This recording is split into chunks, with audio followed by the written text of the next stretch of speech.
Hello everyone.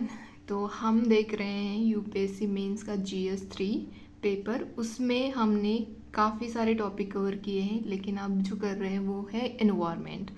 तो environment में हम मेंस के अकॉर्डिंग पढ़ रहे हैं, बट एनवायरनमेंट मेंस और प्रीलिम्स दोनों के लिए बहुत ज़्यादा इम्पॉर्टेंट है। तो इसीलिए हमें डिज़ास्टर मैनेजमेंट एंड एनवायरनमेंट साथ ही पढ़ना है, मतलब एक ही तरीके से। मैंने उस दिन भी बताया था आपको, जैसे कि डैम फेलियर हुआ था तो इसके एनवायरनमेंट पे भी कॉन्सिक्वेंसेस होते हैं, और ये एक डिज़ास्टर मैनेजमेंट भी है, मतलब डिज़ास्टर मैनेजमेंट का भी टॉपिक है। तो वैसे ही हमको इसको कोरिलेट करके पढ़ना है, ठीक है। वैसे हमने ऑलरेडी डिज़ास्टर मैनेजमेंट पढ़ा है, फिर भी अगर आप साथ ही साथ इसको रिवाइज कर सको तो कर लेना, ठीक है। अभी आपके पास टाइम है पूरा। आप देख रहे हो जीएस पेपर 3 थोड़ा लेंदी है, इसमें साइंस एंड टेक आता है, फिर एनवायरनमेंट आता है, इकोनॉमी आती है, और एग्रीकल्चर आता है, फूड प्रोसेसिंग वाला पार्ट आता है। लेकिन हमारे अभी तक agriculture, food processing and economy तीनों टॉपिक बचे हैं, और जो छोटे छोटे हैं इंटरनल सिक्योरिटी, डिज़ास्टर मैनेजमेंट, ये सब चल रहा है हमारा, ठीक है। अभी एनवायरनमेंट कर रहे हैं तो प्लीज़ पढ़ते रहिए। अगर आप खुद का कुछ प्लान नहीं है तो अकॉर्डिंग टू मी आप चल सकते हो। अगर खुद का प्लान आपने बनाया है तो कोई प्रॉब्लम नहीं है, आप अपने अकॉर्डिंग पढ़ सकते हो। और प्लीज़ आंसर राइटिंग करते रहिए, आंसर राइटिंग बहुत इंपॉर्टेंट होती है। अगर आप जो पढ़ रहे हो उसके बेसिस पे अगर आप क्वेश्चन लिख नहीं पा रहे हो तो मतलब आपको फिर से चेक करने की ज़रूरत है, फिर से दोबारा पढ़ने की ज़रूरत है। हमारे पास नॉलेज इकट्ठा नहीं करके रखना है, उसका इस्तेमाल हम कर सकते हैं या नहीं कर सकते हैं, ये भी हमें टेस्ट करके देखना होता है, ठीक है। और जो लोग, मतलब मुझे लगता है मोस्ट ऑफ द लोग यहाँ पे ऐसे ही होंगे जो 2025 में प्रीलिम्स देने वाले हैं। तो उनके लिए मैं यही कहूँगी कि आप डेली जो क्विज़ होती है वो सॉल्व करें, और जो हमारे टॉपिक वाइज एमसीक्यूज़ होते हैं, जैसे पॉलिटी ले लो, इकोनॉमी ले लो, एनवायरनमेंट ले लो, तो इसके एमसीक्यू भी सॉल्व करते रहिए ताकि आप एक प्रैक्टिस में रहोगे। पीवाईक्यू देखना, क्योंकि देखो जब प्रीलिम्स पास आता है तो हमारे पास इतना टाइम नहीं होता है एनालिसिस करने के लिए, क्योंकि ये सब्जेक्ट को रिवाइज भी करना होता है, बहुत सारी चीज़ें चल रही होती है उस टाइम पे, और एक प्रेशर भी, हम प्रेशर में रहते हैं उस टाइम पे। तो इसीलिए अभी पीवाईक्यू का एनालिसिस करें। जैसे कि अभी देखो मेरा सब्जेक्ट चल रहा है एनवायरनमेंट, तो एनवायरनमेंट के साथ आप पीवाईक्यू देख लो कि कैसे क्वेश्चन पूछे गए हैं, उसी के अकॉर्डिंग हमें पढ़ना है, ठीक है। तो आज मैं आपको ये क्वेश्चन दिखा रही हूँ, टॉपर ने कैसे लिखे हैं एनवायरनमेंट के क्वेश्चन, तो उसके अकॉर्डिंग मतलब यहाँ पे हम देखेंगे। ये मैंने उनकी पीडीएफ से मतलब word to word, line to line मैंने लिखा है यहाँ पे, कोई मैंने अपनी तरफ से कोई एडिशन नहीं किया है, बस मेरी हैंड राइटिंग है, ठीक है। तो कल मैंने एक हाँ, यहाँ पे एक चीज़ मुझे बतानी है कि मैं ना आर्टिकल सेंड कर रही हूँ अपने ग्रुप में, कि जो न्यूज़पेपर के आर्टिकल होते हैं तो उसको मैं वहाँ पे सेंड कर रही हूँ, और उसमें क्या क्या इम्पोर्टेंट है, क्या क्या पढ़ना है वो बता रही हूँ मेंस प्रीलिम्स के लिए, ठीक है। तो आप, मेरा उद्देश्य यही है उसके पीछे कि आप खुद से पढ़ो वो आर्टिकल, खुद से समझो उसमें से चीज़ें क्या क्या निकल के आ रही हैं। मुझे कल एक चीज़ रियलाइज़ हुई कि हमने देखा था वहाँ पे, मैंने वो आर्टिकल था प्रीडेटरी प्राइसिंग के ऊपर, उस आर्टिकल में क्लियरली मेंशन कर रखा था कि प्रीडेटरी प्राइसिंग मतलब क्या होती है। एक पैरा छोड़ के उसके नीचे के वाले पैरे में फर्स्ट लाइन में ही उन्होंने बताया था कि प्रीडेटरी प्राइसिंग होती क्या है और उसके कॉन्सिक्वेंसेस क्या क्या होते हैं, वहाँ पे लिखा था। लेकिन ना आप पढ़ते नहीं हो, इसीलिए खुद से पढ़ना ज़रूरी होता है। दूसरे क्या बता रहे हैं, कैसे, वो हर किसी का अपना अपना पर्सपेक्टिव होता है, देखने का नज़रिया होता है, उस आर्टिकल में क्या दिया है क्या नहीं दिया है।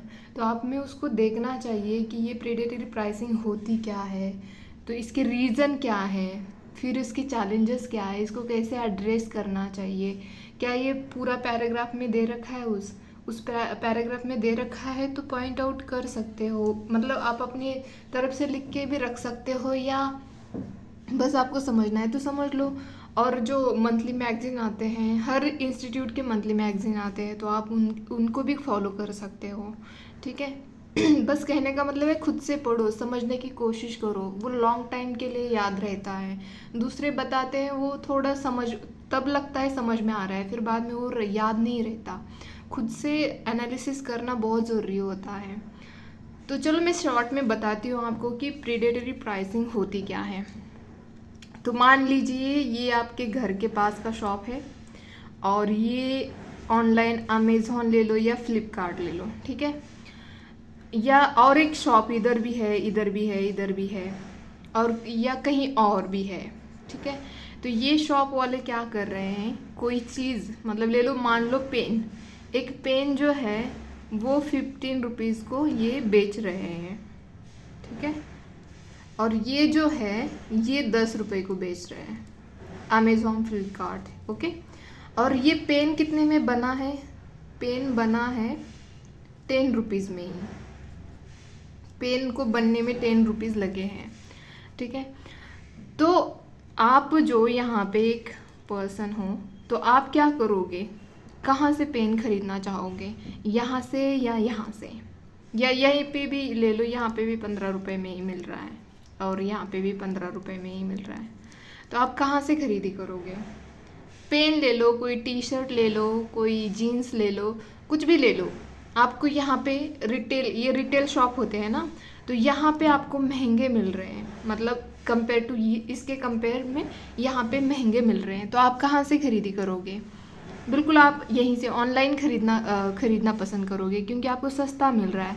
तो फिर एक दो बार आप ऐसे खरीदी करते हो तो आपको लगता है कि रिटेल शॉप में महंगा मिल रहा है तो मैं ऑनलाइन ही खरीद लेता हूँ। तो क्या होता है, आप इवेंचुअली उनके एक कस्टमर बन जाते हैं। और इसका ये जो प्रेडेटरी प्राइसिंग जो होता है, ये इसमें गुड्स और सर्विस सेल की जाती है at a lower price than production of cost, ठीक है। तो यहाँ पे ये एक तो क्या होता है इस चीज़ से, हालांकि इनको टोटा ज़रूर हो रहा है, मतलब नुकसान हो रहा है, लेकिन फिर भी ये क्यों कर रहे हैं, क्योंकि ये मार्केटिंग स्ट्रैटेजी है, ये तो है सिंपली। बट इसका लॉन्ग टर्म में क्या परिणाम होता है, इसका लॉन्ग टर्म में परिणाम ये होता है कि ये जो है कस्टमर फिक्स बन जाता है। एक तो है ये कस्टमर को अट्रैक्ट करते हैं, दूसरी चीज़ एक बार धीरे धीरे कस्टमर उनके बन जाते हैं, परमानेंट टाइप बन जाते हैं, तो वो क्या करते हैं, इस पेन की कॉस्ट है धीरे धीरे करके वो 20 तक भी बढ़ा सकते हैं या 25 तक भी बढ़ा सकते हैं। लेकिन आपको जब ये लगता है कि ये महंगा बन रहा है, 25 तक बन रहा है, मतलब तब तक ये क्या होता है, ये बंद हो जाते हैं, शॉप बेचना ही बंद करते हैं, क्योंकि कोई ले ही नहीं रहा तो ये रखेंगे क्यों। मतलब इनके जो कंपटीशन में लोग थे, ये लोग थे, ये बचते ही नहीं, मतलब रहते ही नहीं, तब तक ये बंद कर देते हैं अपना बेचना, पेन बेचना ही बंद कर देते हैं। और ये परिणाम होते हैं प्रेडेटरी प्राइसिंग के। आपको लगता है कि इनको लॉस हो रहा है, लेकिन लॉन्ग टर्म में देखा जाए तो ये बहुत कुछ गेन कर रहे हैं। एक तो इनके कंपटीशन में कोई बच नहीं रहा है, दूसरी बात इनके फिक्स कस्टमर बन रहे हैं, बहुत सारे कस्टमर तब तक आ चुके होते हैं। तो जब आप अपने अकॉर्डिंग देख लो ना, किसी चीज़ पे अगर डिस्काउंट मिल रहा है तो आप क्या करते हो, या रिटेल शॉप से खरीदने की बजाय आप क्या करते हो, ऑनलाइन परचेस करना चाहोगे, क्योंकि वहाँ पे आपको सस्ता मिल रहा है। लेकिन आपको ये समझ में नहीं आ रहा है कि लॉन्ग टर्म के लिए अच्छा नहीं है, क्योंकि इनकी कंपटीशन तो हट जाएगी, फिर बचेंगे ये, मतलब एक टाइप की डिक्टेटरशिप चलेगी फिर इनकी, हमारा ही सब कुछ, रूल जो होता है हमारा ही है। इस तरह से ये प्रीडेटरी प्राइसिंग होती है, ठीक है। होप कि आपको समझ में आया हो, सिंपल है, हो सकता है प्रीलिम्स में पूछा जाए। चलो हम क्वेश्चन देखते हैं। क्वेश्चन ये अमिनेश सर का है, ये आदित्य श्रीवास्तव सर ने लिखा है, बहुत ही सिंपल है, आप भी लिख सकते हो इस तरह से। हो सकता है उनके पास इस क्वेश्चन से रिलेटेड ज़्यादा मटेरियल नहीं अवेलेबल था उस टाइम पे, तो ऐसे लिखा होगा, what are the major drives of glacial retreat in the Arctic, ठीक है। Describe the potential impact of the retreat of Arctic glacier on the ecosystem. जो आर्कटिक ग्लेशियर है वो पिघल रहा है, तो उसके मेजर ड्राइव्स क्या है, मतलब उसके रीज़न क्या है ये, और इसका डिस्क्राइब करने के लिए बोला है इन्होंने। इसका पोटेंशियल इम्पैक्ट क्या हो सकता है इकोसिस्टम पे, ये लिखना है हमें 150 वर्ड्स में, ठीक है। तो यहाँ पे इन्होंने इंट्रोडक्शन बहुत ही सिंपल और बहुत ही कम वर्ड्स में लिखा है। यहाँ पे इन्होंने लिखा है Arctic glaciers are melting at twice the global average called Arctic amplification, ठीक है। तो ये जो है वो ट्वाइसली मतलब डबल मेल्ट हो रहा है, पहले जितना मेल्ट हो रहा था उससे डबल मेल्ट हो रहा है, मतलब ज़्यादा मेल्ट हो रहा है। ये यहाँ पे उन्होंने इंट्रोडक्शन स्टार्ट किया। फिर इन्होंने यहाँ पे सब हेडिंग देके लिखा है कि जो ड्राइवर्स है of glacial retreat in Arctic, तो वो है, एक तो इन्होंने बोला है climate change and global warming. तो मुझे बताना आप कमेंट बॉक्स में कि इसमें climate change and global warming में क्या डिफरेंस है, ठीक है। नेक्स्ट इन्होंने लिखा है यहाँ पे मतलब रीज़न ड्राइवर्स, ठीक है। Slowing of Atlantic meridional overturning circulation, ये बोला इन्होंने यहाँ पे। थर्ड लिखा है यहाँ पे recent atmospheric river phenomena in Alaska, ठीक है। ये एक फिनोमिना होता है, आप देख लेना, या आप नहीं देखोगे तो मैं बता दूंगी कमेंट सेक्शन में, बट आप खुद से देखना, ठीक है। नेक्स्ट है for black carbon deposition low albedo. आपको पता है ना ग्लेशियर जो होते हैं उनसे ज़्यादा हमारा जो सन है उसके जो रेज आते हैं वो वापस में जो अल्बिडो, आपको ये कंसेप्ट पता होनी चाहिए कि मतलब जो ये सन है मानो इसमें से जो रेज आते हैं, ये एनर्जी जो मिलती है, ये अर्थ है हमारी, तो इसमें क्या करते हैं अर्थ दोबारा से वापस भेजती है, तो उसको क्या बोलते हैं हम अल्बिडो। जो ये रेज आ रहे यूज़ करती है अर्थ को जितना करना है, उसके बाद वो रिटर्न करती है। तो वो कितनी % रिटर्न करती है, आई थिंक 65% कुछ बजट होता है, हीट बजट होता है।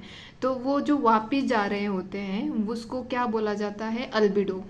तो सबसे ज़्यादा अल्बिडो किसका है, स्नो का है। मतलब ग्लेशियर जो होते हैं उसके ऊपर स्नो ही होता है ना, पूरा ऐसे ढका हुआ होता है, तो इसका ज़्यादा अल्बिडो होता है। तो लेकिन अब क्या हो रहा है कि जो ये ब्लैक कार्बन की वजह से, डिपोजिशन होने की वजह से ये जो अल्बिडो है वो कम हो रहा है, ये लिखा है इन्होंने रीज़न यहाँ पे। नेक्स्ट है फीडबैक्स क्या है, मेल्ट वाटर फीडबैक्स और आइस अल्बिडो फीडबैक्स, ये फीडबैक्स इन्होंने यहाँ पे लिखे हैं। नेक्स्ट इन्होंने लिखा है cutting of glaciers bye Russian ship की वजह से ग्लेशियर कट हो रहे हैं और वो पिघल के ओशन वाटर में अपना मर्ज हो रहे हैं, ठीक है। ये लिखा है इन्होंने, बहुत ही सिंपल लिखा है, आप भी लिख सकते हो, मतलब शायद आपने भी ऐसे ही लिखा होता। और नेक्स्ट है this is having huge impact on the ecosystem, तो इसका ह्यूज इम्पैक्ट है और वही पूछा है उन्होंने कि क्या कौन potential impact of the retreat of Arctic glacier on the ecosystem. तो इसका ह्यूज इम्पैक्ट है इन्होंने बोला है। फर्स्ट तो इन्होंने बोला कि राइजिंग सी लेवल, अगर ग्लेशियर पिघलते हैं तो सी में वाटर ज़्यादा बढ़ता है। मतलब अगर ओशन में ही देखो हमारे जो रिवर्स है वो अपना वाटर कहाँ पे डिस्चार्ज करती है, बे में, ओशन में, एट द एंड वो ओशन को जाके मिलती है ना, तो वो ओशन का वाटर कहीं जा ही नहीं पाएगा। तो और ये ऐसे इसमें फ्रेश वाटर होता है, स्नो में, रिवर में फ्रेश वाटर होता है, इसमें सैलिनिटी नहीं होती है, तो ये ज़्यादा इवापरेट भी जल्दी नहीं होता है। तो इसी वजह से जो सी का लेवल जो होता है वो बढ़ता है। क्यों, यहाँ पे उन्होंने एग्जाम्पल भी लिखा है कि इनअंडेशन ऑफ लैंड, जैसे कि मतलब ये होता है इनफ्लक्स, इसका मीनिंग अनदर मीनिंग। तो वो जो जैसे कि यहाँ पे जकार्ता जो है वो सिंक करने लगा है, उसका लैंड के ऊपर वो पानी आ चुका है, तो ये यहाँ पे एग्जाम्पल उन्होंने लिखा है, ठीक है। आपको बेसिक कंसेप्ट पता होने चाहिए, जैसे कि अभी मैंने अल्बिडो बोला, हीट बजट वो आपको पता होना चाहिए, ज्योग्राफी में आपको मिलेगा, ठीक है। और चेंजिंग जेट स्ट्रीम, ये भी ज्योग्राफी वाला ही कंसेप्ट है, जेट स्ट्रीम होती क्या है, और ख़ास करके ये वीक रॉस बी वेव जो होते हैं वो ये क्या है, ये भी आपको पता होना चाहिए और ये आपको ज्योग्राफी में मिलेगा। इन्होंने एग्जांपल यहाँ पे कोल्ड वेव इन कनाडा, ये एक नेचुरल फिनोमिना है। रॉस बे अपने अकॉर्डिंग प्रोनाउंस करना। वेव जो है वो नेचुरल फिनोमिना होता है। ये ओशियन से होके एटमॉस्फेयर में एटमॉस्फेयर से होके फिर लैंड पे, फिर ओशियन से, इस तरह से इसका सर्कुलेशन होता है इस वेव का। तो इसकी मतलब ये वीक होने की वजह से भी, जेट स्ट्रीम में चेंजेस आने की वजह से भी ग्लेशियर पिघल रहे हैं। ठीक है। परमाफ्रॉस्ट, ये तो आपको पता है परमाफ्रॉस्ट क्या है। मेल्ट हो रहे हैं ये। और दूसरा इसमें इन्होंने बताया फॉरेस्ट फायर इन रशिया, इसकी वजह से भी। फिर कार्बन इमिशन इन एटमॉस्फेयर में ज़्यादा कार्बन इमिशन है। तो एटमॉस्फेयर में कार्बन रहता है तो इससे क्या होता है, हमें गर्मी जो महसूस होती है वो किस वजह से होती है, ये जो गैसेस है GHG वाले, तो ये एटमॉस्फेयर में ही हमारे रहते हैं, तो इसी वजह से हमें गर्म फील होने लगता है, गर्मी ज़्यादा लगने लगती है। तो इसकी वजह से ये जो परमाफ्रॉस्ट है वो मेल्ट होने लगे हैं। इम्पैक्ट ये ही है। और फोर्थ लिखा है इन्होंने shifting of earth poles, earth का पोल भी शिफ्ट हो रहा है as noted by a study. Polar drift can impact climate की वजह से भी ये अर्थ का जो पोल है वो शिफ्ट हो रहा है। नेक्स्ट इम्पैक्ट उन्होंने लिखा है लॉस ऑफ बायोडाइवर्सिटी, इसकी वजह से बायोडाइवर्सिटी लॉस्ट हो रही है, जैसे कि coral loss is in Manila में उन्होंने एग्जाम्पल के तौर पे लिखा है। यहाँ पे ग्लेशियर पिघलने की वजह से ही वो कोरल भी लॉस हो रहे हैं, ऐसे स्टडी में एक पाया गया है। ठीक है। इन्होंने ऐसे लिखा ग्लेशियर मेल्ट मोर वाटर और इनअंडेटेड, मतलब ये क्या हो रहा है, इनअंडेटेड मतलब वो लैंड जो है वो वाटर में मर्ज हो रही है, इस तरह से। और 6 लिखा है ने लॉस ऑफ पोलर बियर्स, जो पोलर बियर्स होते हैं 2/3 लॉस्ट हो चुके हैं, इस तरह से लिखा है इन्होंने। मतलब सिंपली आप इस तरह से भी लिख सकते हो, लेकिन एग्जाम्पल और थोड़ा बहुत मैं दिखाऊंगी, वो दूसरे जो सर हैं एनिमेश ही है, उनका दिखाऊंगी। और तो उन्होंने किस तरह से लिखा है और इन्होंने किस तरह से लिखा है। हालांकि हर किसी का अपना अपना स्टाइल होता है लिखने का। इन्होंने यहाँ पे वे फॉरवर्ड में बताया है कि human effort to stick to Paris deal, जो पेरिस डील हुई थी उससे हमें उसको स्टिक रहना चाहिए और हमारे एफर्ट्स उसको मिटिगेट करने के लिए लगाना चाहिए। प्रोवाइड एलिमेंट फाइनेंस, ठीक है। तो ये लिखा है इन्होंने यहाँ पे। नेक्स्ट लिखा है रीफ्रीज द आर्कटिक, उसको दोबारा से रीफ्रीज करना चाहिए सिविल सोसाइटी एफर्ट्स, मतलब सिविल सोसाइटी के सहायता से। और यहाँ पे डैमेनिंग ऑफ ग्लेशियर्स जो हो रहे हैं उसको लर्न फ्रॉम, ये जो दोबारा से इसको रिस्टोर किया था ये ग्लेशियर जो है इसका प्रोनाउंसिएशन ऐसे यहाँ पे, ये जो JA है उसको याब बोला जाता है यहाँ पे, याकूब शावेन ग्लेशियर एफर्ट्स, ये आई थिंक ग्रीनलैंड में है ये ग्लेशियर। तो देखना। और इन्होंने लास्ट में यहाँ पे कंक्लूड किया है this would help to mute the impact of Arctic melting. इसको अगर ये यूज़ करते हैं हम, इसकी सहायता से ये जो ग्लेशियर मतलब क्या, इसके इम्पैक्ट जो हो रहे हैं मेल्टिंग की वजह से, उसको हम कम कर सकते हैं या बंद कर सकते हैं। इस तरह से इन्होंने लास्ट में लिखा है। ठीक है, सिंपल था, कोई ऐसा ज़्यादा टफ आंसर ऐसे नहीं था। नेक्स्ट है, ये है प्रधान सर का, जो सेकंड रैंकर थे पिछले साल के। मुझे इनका ज़्यादा आंसर अच्छा लगता है, लेकिन इन्होंने काफ़ी एग्जाम्पल लिखे हैं, काफ़ी स्कीम यूज़ करते हैं अपने आंसर में, हर तरह के डायमेंशन इन्होंने यूज़ किए हैं और इतना फैक्ट्स यूज़ किया है इन्होंने, डाटा और फैक्ट्स बहुत ज़्यादा यूज़ किया है इनके आंसर में। हो सकता है इनकी मेमोरी अच्छी होगी तभी इतना अच्छे से इन्होंने लिखा है। आंसर देखो यहाँ पे, क्वेश्चन देखो फिर आंसर, ठीक है। Several initiatives have been taken by the government towards addressing India's water needs, but the issues of water availability and water quality still warrant prioritise intervention discuss. तो यहाँ पे डिस्कस बोला जाए, कभी भी आप आंसर लिखते हो ना, कीवर्ड्स पे ध्यान दिया करो। वहाँ पे डिस्क्राइब दिया था, यहाँ पे डिस्कस बोला है। तो इन्होंने पहले तो इनिशिएटिव क्या क्या लिए हैं वो यहाँ पे लिखा है। इंट्रोडक्शन देखो इन्होंने कैसे स्टार्ट किया, with 18% of world's population and 4% of water resources, India continues to be in tight rope to maintain water availability and quality. ठीक है, तो इन्होंने एक तो पॉपुलेशन की बात की, फिर वाटर रिसोर्सेज कितने % है ये बताया। इस तरह से अपना इंट्रोडक्शन, बहुत ही अच्छा इंट्रोडक्शन यहाँ पे किया है इन्होंने। ठीक है, नेक्स्ट इन्होंने गवर्नमेंट ने क्या क्या इनिशिएटिव लिए हैं, initiatives taken for water needs के लिए क्या क्या इनिशिएटिव लिए गए हैं वो लिखा है यहाँ पे। तो यहाँ पे इन्होंने पहले तो यहाँ पे स्कीम का यूज़ किया है, PM जल जीवन योजना जो है for tap drinking water bye 2024, तो इसका इस्तेमाल किया है यहाँ पे, बहुत ही बढ़िया। फिर इन्होंने एग्रीकल्चर के बारे में यहाँ पे लिखा उन्होंने, PM किसान सिंचाई योजना, फिर माइक्रो इरिगेशन फंड है, फिर माइक्रो इरिगेशन इंफ्रास्ट्रक्चर, ये सब किया है, ये यहाँ पे लिखा उन्होंने। नेक्स्ट ये डायमेंशन देखो, ये एग्रीकल्चर वाला फैक्टर इन्होंने यहाँ पे इंक्लूड किया। फिर policies like national water policy 2011, तो ये पॉलिसी यहाँ पे मतलब एडमिनिस्ट्रेटिव वाला ये डायमेंशन आ गया यहाँ पे। Underground water to be saved by schemes of Atal Bhujal Yojana, ये अंडरग्राउंड मतलब ये जोग्राफिकल वाला फैक्टर है यहाँ पे कि अंडरग्राउंड वाटर को उन्होंने सेव किया bye scheme of Atal Bhujal योजना। ठीक है, नेक्स्ट डायमेंशन इन्होंने रिवर वाला, ये भी जोग्राफिकल वाला, again river water, Namami Gange river, यहाँ पे प्रोग्राम जो किया था इन्होंने, और एक अमृत सरोवर मिशन है उसका इन्होंने यहाँ पे इस्तेमाल किया।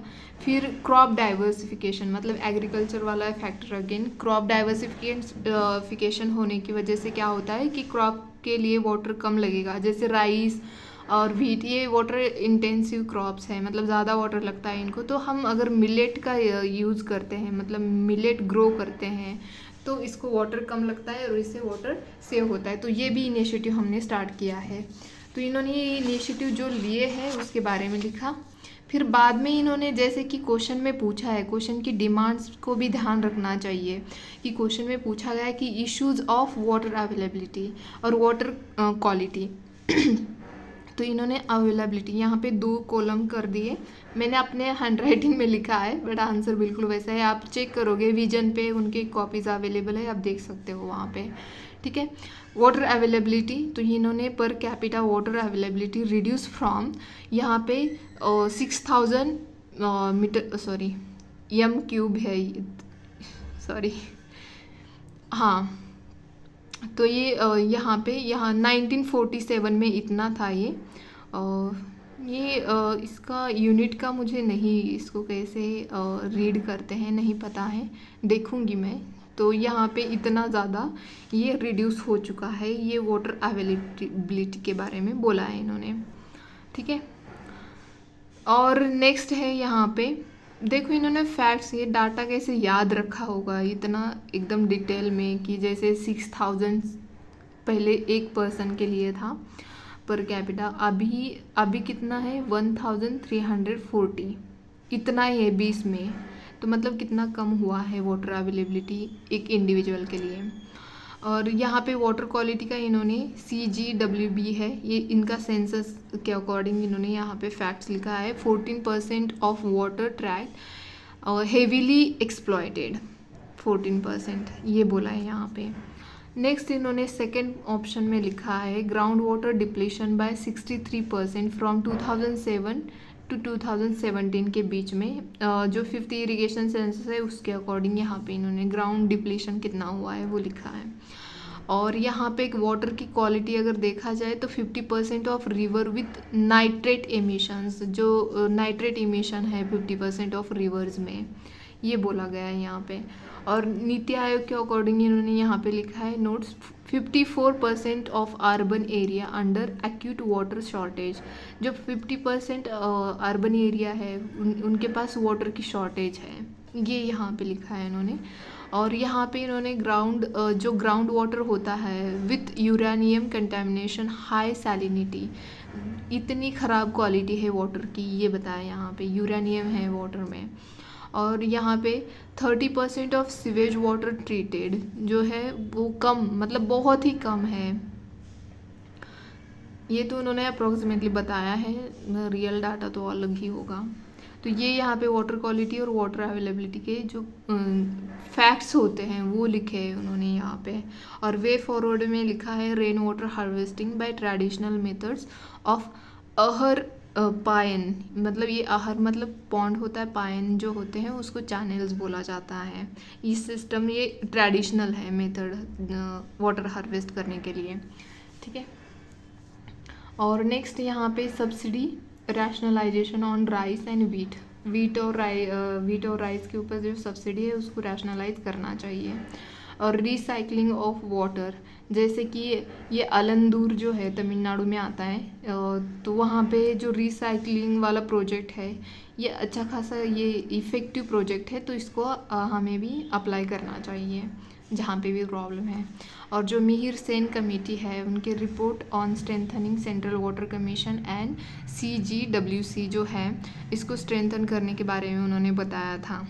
और लास्ट में इन्होंने यहाँ पे लिखा है, कंक्लूड किया, hence to fulfil SDG 6 of clean water conscious policy intervention are needed. तो अगर आप इनका पूरा आंसर भी देखोगे ना, पूरा मतलब इसी सब्जेक्ट का नहीं, किसी भी सब्जेक्ट का आप अगर प्रधान सर का देखोगे ना, अनिमेश प्रधान सर, तो आपको इसमें बहुत ज़्यादा डाटा, बहुत सारी स्कीम का इस्तेमाल देखोगे आप, बहुत सारी ऐसी जो है ना रियल लाइफ में जो एग्जाम्पल इनको मिलते हैं, तो ये बहुत ही अच्छी तरह से इन्होंने यूज़ किया है इनके हर आंसर में। तो हो सकता है मतलब यूज़ करना चाहिए, जितना पॉसिबल हो सके उतना इन्होंने यूज़ किया है और करना भी चाहिए। SDG गोल तो आपको इनके हर आंसर में मिलेगा, और इन्होंने आई थिंक मुझे लगता है पूरे याद ही कर रखे होंगे ये SDG गोल। तो ये कंक्लूजन में बहुत अच्छा होता है इस्तेमाल करना, जैसे कि हमारा 5 ट्रिलियन इकोनॉमी बनानी है वो, और फिर हमारा नेट जीरो वाला जो 2070 वाला है वो, उसका इस्तेमाल हम कंक्लूजन में करें तो वो बेहतर लगता है आंसर बहुत ज़्यादा। तो आप इस तरह से कर सकते हो। और आप इनका प्लीज़ मेरे कहने से एक बार इनकी आंसर कॉपीज़ देखना आप, GS1 GS2 GS3 की। मार्क का पता नहीं, बट इन्होंने जितना डाटा फैक्ट्स बहुत कुछ यूज़ किया है, और इतना मतलब इन्होंने जो होता है डायग्राम चार्ट ये सब इस्तेमाल किया है इन्होंने अपने आंसर में। तो आप देखना इनका एक बार आंसर, तो आपको काफ़ी कुछ सीखने मिलेगा, ठीक है। एनालिसिस करना, बस इनके आंसर हमें रटने नहीं है, इनकी तरह ही हमारा भी खुद का एक स्टाइल बनाना है लिखने का। हमें पता होना चाहिए कि हमें जिस तरह से इन्होंने फ्लो चार्ट यूज़ किए हैं वैसे कर सकते हैं। इन्होंने यहाँ पे कॉलम्स बना के लिखा है, इस तरह से भी हमें अपनी अपनी स्ट्रैटेजी बनानी है, ठीक है। बस एनालिसिस करिए, इतना ही कहना है। तो आज के लिए इतना ही। अगर आपको लगता है कि कोई आपकी क्वेरीज है, या आपको लगता है कि हाँ और थोड़ा इम्प्रूव करना चाहिए, मुझे अलग तरीके से दिखाना चाहिए, कुछ मतलब लिखना चाहिए, खुद के ज़्यादा लिखने चाहिए और यहाँ पे एनालिसिस करना चाहिए, तो वो भी आप मुझे कमेंट सेक्शन में बता सकते हो। और जो भी मैंने पूछा है उसके आंसर दिया करो, क्योंकि आंसर देने से क्या होता है, एक तो आप भी मतलब इसमें इस प्रोसेस में इन्वॉल्व रहेंगे ना, तो आपका भी पढ़ने का मन करता रहेगा, और ज़्यादा जो होता है क्या बोलते हैं उसको, जो इंटेंसिटी होती है वो बढ़ने लगती है, ठीक है। तो प्लीज़ लिखते रहिए आंसर। यहाँ पे मुझे किसी को कुछ भी मतलब जिन्होंने भी ये क्वेश्चन पूछे, बस वो सीखे, इसीलिए मैंने बताया है वो प्रेडेटरी प्राइसिंग वाला, ठीक है। तो आज के लिए इतना ही, धन्यवाद।